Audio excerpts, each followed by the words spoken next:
After yet another 7-day long wait, Episode 4 of Solo Leveling has been released. It kicks things off with the long-awaited Instant Dungeon, where Jinwoo challenges himself for the first time as a player of the cheat-like system. But before I continue, let me know in the comments your most anticipated arc for the anime.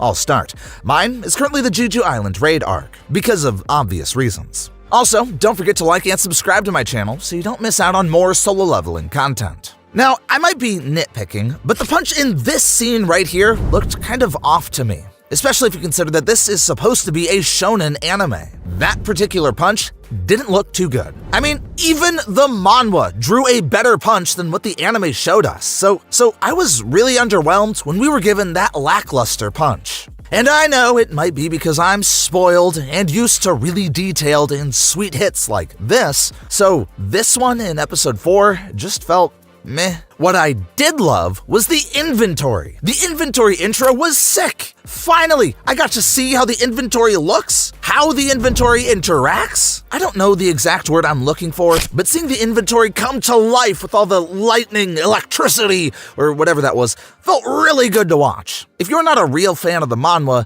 you might not understand what I'm talking about, because you haven't seen a lot of inventories in anime. So this one might feel stupid to you.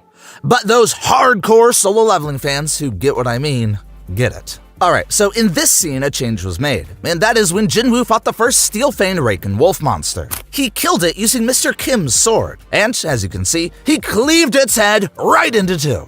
Now, this is why you need to read the manhwa, because when you do, you'll notice all these tiny details like I do. The small change here is how Jinwoo kills the wolf monster. In the manhwa, Jinwoo cuts the entire wolf straight into two, from the head right down to the tail. But for some reason, the anime decided not to do that, and just had him cut only its head. One thing I liked about this episode is how they animated the monsters. The Steel Fang Raken wolf monsters are animated exactly the same way they look in the manhwa, and I appreciate that. And even though Jinwoo's outfit is different compared to the manhwa in the Instant Dungeon, I didn't really mind, as it wasn't something I was willing to nitpick about. So I decided to let that go since it doesn't exactly add or remove anything from the story. Also, did any manhwa readers notice this scene right here? I had to go back and check the manhwa to make sure I was seeing things properly, and I was. I totally forgot that Jinwoo fought these other monsters as well in the Instant Dungeon, because when I first saw them,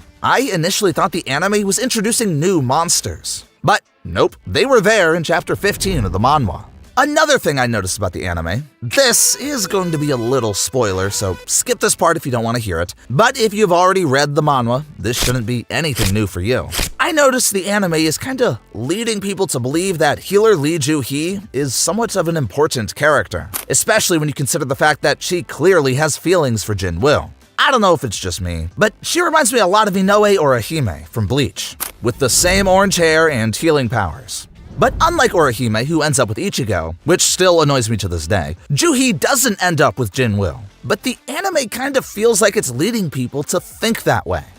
Leave a comment below if you agree with what I'm saying. Also, I like that the anime is showing us better how Joo-hee deals with her trauma from the double dungeon, and what led her to decide to quit being a hunter. In the manhwa, we don't really see that. We are just told that she would be quitting and moving back to her hometown. But the anime is really letting us experience her fears, and this goes to show just how deep Jinwoo's resolve to become better and grow stronger is. Because, if you remember, she didn't get bodied by the guard statues the way Jinwoo was, but she still can't handle what happened to her at the double dungeon. However, Jinwoo keeps pushing through the whole ordeal and is getting stronger. So I don't think that Solo Leveling is just another anime where the weak guy easily becomes stronger, because it's more than that. Alright, spoilers are over. Now back to episode 4. The boss fight with the monster Rasaka was animated fantastically, exactly the same way it was in the manhwa. And when it opens its mouth with dagger-like fangs, it's just pure beauty. However, I did notice one thing. In the manhwa, the boss is named Rasaka, but in the anime, it's called Kasaka. Does anyone in the comments know why the anime decided to change the name when there's hardly any difference at all?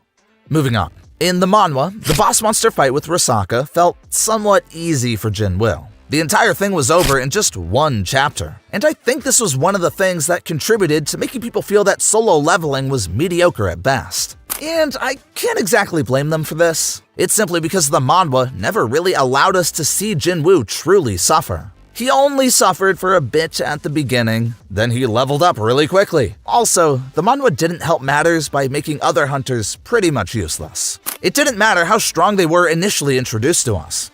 Once Jinwoo got there, everyone else became NPCs. Thankfully, the anime did much better, and the fight with Kasaka, or Risaka, lasted much longer than in the manhwa. With how the anime keeps changing things for the better, I really hope some of the things I mentioned will also be changed so that other people will love Solo Leveling just like the manhwa lovers do. Before I end this video, did you guys notice Jinwoo's arm here?